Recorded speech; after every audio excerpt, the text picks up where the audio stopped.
हम पहले ही विश्व के सबसे बड़े रिफाइनर में से एक है। आज हमारी रिफाइनिंग कैपेसिटी 254 MMTPA से अधिक हो गई है।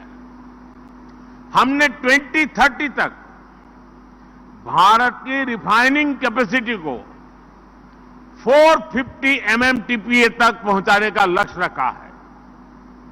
भारत पेट्रोकेमिकल और अन्य फिनिश प्रोडक्ट्स के क्षेत्र में भी एक बड़ा निर्यातक बनकर उभरा है।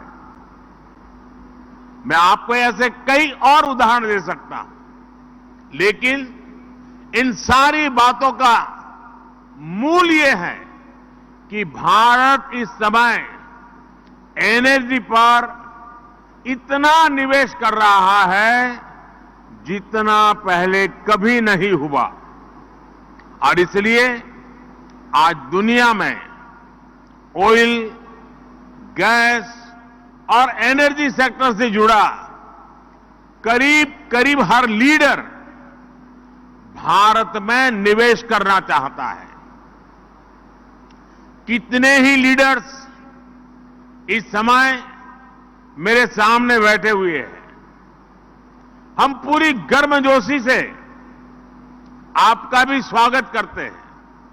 साथियों, सर्कुलर इकोनॉमी भारत की प्राचीन परंपरा का हिस्सा रही है।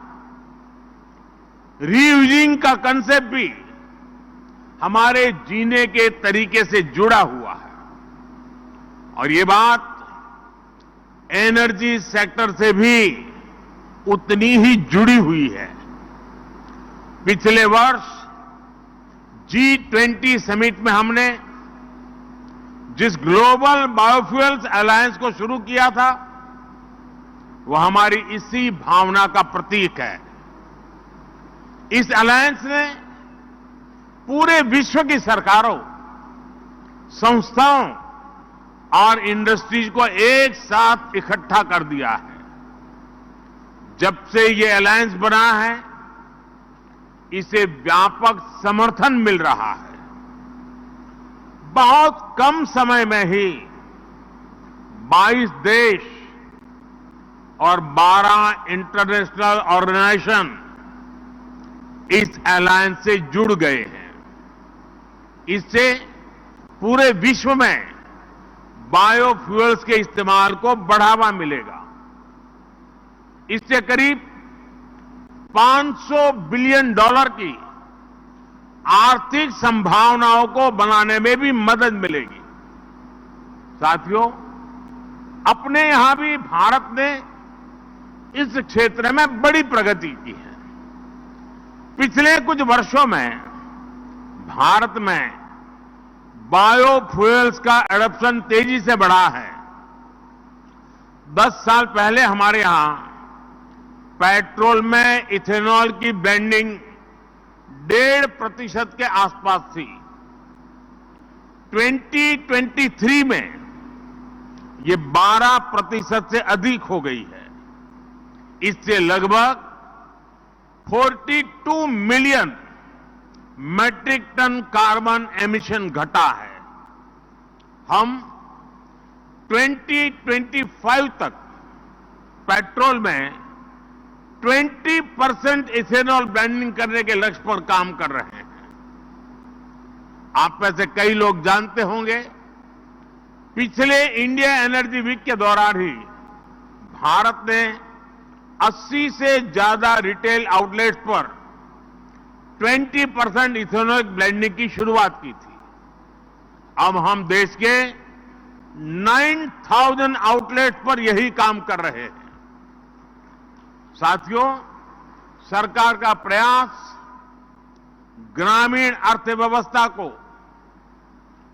वेस्ट टू वेल्थ मैनेजमेंट के मॉडल पर नई गति देने का भी है।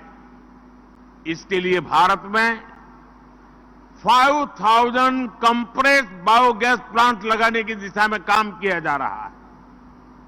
साथियों, विश्व की 17% जनसंख्या वाला देश होने के बाद भी विश्व में भारत का कार्बन एमिशन शेयर सिर्फ 4% है।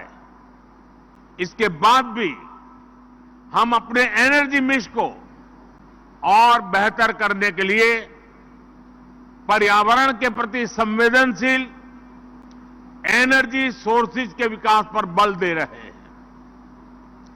2070 तक हम नेट जीरो एमिशन का लक्ष्य हासिल करना चाहते हैं। आज Bharat renewable energy install capacity में विश्व में चौथे स्थान पर है। हमारी इंस्टॉल इलेक्ट्रिसिटी कैपेसिटी, इसका 40% हिस्सा नॉन फॉसिल फ्यूल सोर्सेज से आता है। बीते एक दशक में भारत की सोलर एनर्जी इंस्टॉल कैपेसिटी 20 गुना से ज्यादा बढ़ी है। सौर ऊर्जा से जुड़ने का अभियान भारत में जन आंदोलन बन रहा है। कुछ दिन पहले ही भारत में एक और बड़े मिशन की शुरुआत हुई है। भारत में 1 करोड़ घरों में सोलर रूफटॉप लगाने की योजना को उसका ऐलान किया गया है। इससे हमारे 1 करोड़ परिवार ऊर्जा के क्षेत्र में आत्मनिर्भर होंगे। उनके घरों में जो अतिरिक्त बिजली बनेगी